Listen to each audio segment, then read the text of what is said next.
কিন্তু অর্থনীতি যখন জটিল হয়েছে, বড় হয়েছে, আমাদের ব্যাংক এখন হাজার হাজার কোটি টাকার ব্যবসা করতেছে, তখন যখন আপনি ওই ব্যবস্থায় আবার কাজ করেন যে আমি ব্যাংকের মালিককে চিনি, আমাকে 1000 কোটি টাকা ঋণ দিয়ে দেন, তখন আর এটা কাজ করে না।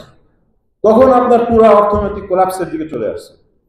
যে জিনিসটা আগে কাজ করতো এবং খুব ফাংশনাল ছিল, এখন এটা ডিসফাংশনাল হয়ে গেছে।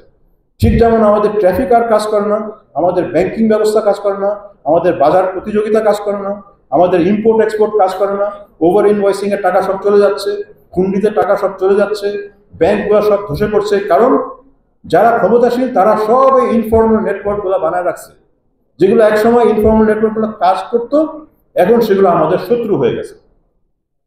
তো এখন এই যে ইনফর্মাল নেটওয়ার্ক গুলো, যার মাধ্যমে যারা ক্ষমতাশীল, তারা ক্ষমতায় বসে আছে, তারা কিন্তু কোনো পার্টি, কোনো সাইনবোর্ড তোয়াক্কা করে না। যে লোক আগে এক পার্টিকে পয়সা দিত, সে আরেক পার্টিকে পয়সা দিবে। যেই সাংসদ এক দলের ছিল, ওই টাকা নিয়ে ক্ষমতায় আসতো, অন্য দলের সাংসদ সেই টাকা নিয়ে আবার ক্ষমতায় আসবে। এইটা যদি হয়, তাহলে আমরা যাই আইন কানুন পরিবর্তন করি, আমরা যেই সংবিধান সংশোধন করি, কোনো পরিবর্তন হবে না। কারণ ওই যে গোপন ইনফর্মাল পাওয়ার স্ট্রাকচার গুলো, তারা আগের মতোই কাজ করতে থাকবে। আমাদের আইন তারা ভাঙতে থাকবে, নতুন আইনও ভাঙবে, আগের আইনও ভাঙবে, আইন পরিবর্তন করে কিছু হবে না। তাহলে এখন আসি কঠিন প্রশ্নে। যদি এটাই হয় সমস্যা, যে আইন কানুনও পরিবর্তন করতে হবে, ক্ষমতার যে গোপন ক্ষমতার স্ট্রাকচার গুলোকে আমাদেরকে ভাঙতে হবে, তাহলে সেটা কিভাবে করা যায়? আমার বক্তব্য হচ্ছে যে এই কাজটা আমাদেরকে এখনই শুরু করতে হবে। আমাদের এখনই শুরু করতে হবে। সবকিছু আমরা কালকে পরিবর্তন করতে পারবো না, কিন্তু কাজটা আমাদের এখনই শুরু করতে হবে। এবং সেটা শুরু করতে হবে সকল সংস্কারকামী রাজনৈতিক বন্ধুদের সহায়তায়। রাজনৈতিক দলকে ছাড়া এটা হবে না। এবং রাজনৈতিক দলদেরও বুঝতে হবে যে তারা যদি ক্ষমতায় আসে, এই ক্ষমতার বিন্যাসকে জায়গায় রেখে তারা ডেলিভার করতে পারবে না। তারা যখন যাবে যে আমি এখন স্বাস্থ্য ব্যবস্থা ভালো করতে চাই, শিক্ষা ব্যবস্থা ভালো করতে চাই, বাজার অর্থনীতি ভালো করতে চাই, তাদেরকে সেই গোপন শক্তি ঠেকাই দেবে। এবং তাদের পক্ষে সেই গোপন শক্তিকে ভাঙা এককভাবে সম্ভব হবে না, কারণ তাদের সাংসদরাই, তাদের সমর্থকরাই ওদের সঙ্গে মিশে যাবে। তখন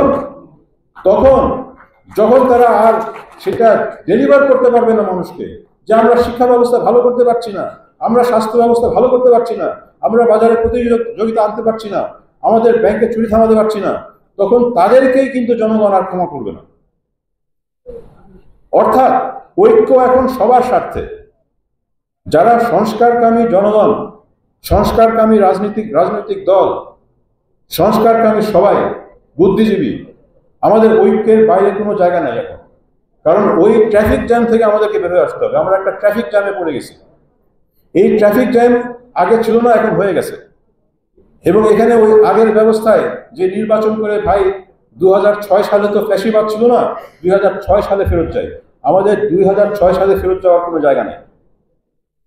2006 সালের পরে তো ফ্যাসিবাদ হয়েছে আস্তে আস্তে। এখন আমাদের 2006 সালেও না, আমাদের 2006 সালের পরবর্তী জায়গায় যেতে হবে। এখানে আমাদের কিছু শক্ত পদক্ষেপ এখনই নিতে হবে। বড় বড় ডিফল্টার যারা, বড় বড় চোর যারা, আপনি 1 জন 2 জন 3 জন করে ধরেন, বিচার শুরু করেন। তাদের যে চুরি করা অর্থ, এগুলা ফেরত আনা শুরু করেন। মানুষ দেখুক যে ক্ষমতাশীল যারা, তারা সব সময় পার পেয়ে যাবে না। আজকে সকালে বিচার নিয়ে আমাদের শহীদ ফ্যামিলিগুলা কান্নাকাটি করলো যে বিচার কোথায়। বিচার শুধু খুনের বিচার তো হতেই হবে, কিন্তু চুরির বিচারও হতে হবে। যারা টাকা চুরি করেছে, এই চুরির টাকা আমাদের শুরু করতে হবে একটা একটা করে। সবগুলো একসঙ্গে হবে না, সবাইকে যদি ধরতে চান পারবেন না। আপনি 2টা 3টা করে ধরেন, টাকা ফেরত আনা শুরু করেন। এটা করতে পারলেই আপনার সেই গোপন স্ট্রাকচার গুলা দুর্বল হবে। দুর্বল হলে এই যে ক্ষমতার বিন্যাসের পরিবর্তন শুরু হবে, সেই পরিবর্তনের সঙ্গে আইন কানুনের পরিবর্তন শুরু হবে। এই যুদ্ধ এখন শুরু হচ্ছে। এই যুদ্ধ অনেক দিনের যুদ্ধ, কিন্তু এখানে আমাদের ঐক্য বজায় রাখতে হবে। শুধু আইন কানুন না, ক্ষমতার পরিবর্তন আমাদের আনতে হবে। ধন্যবাদ।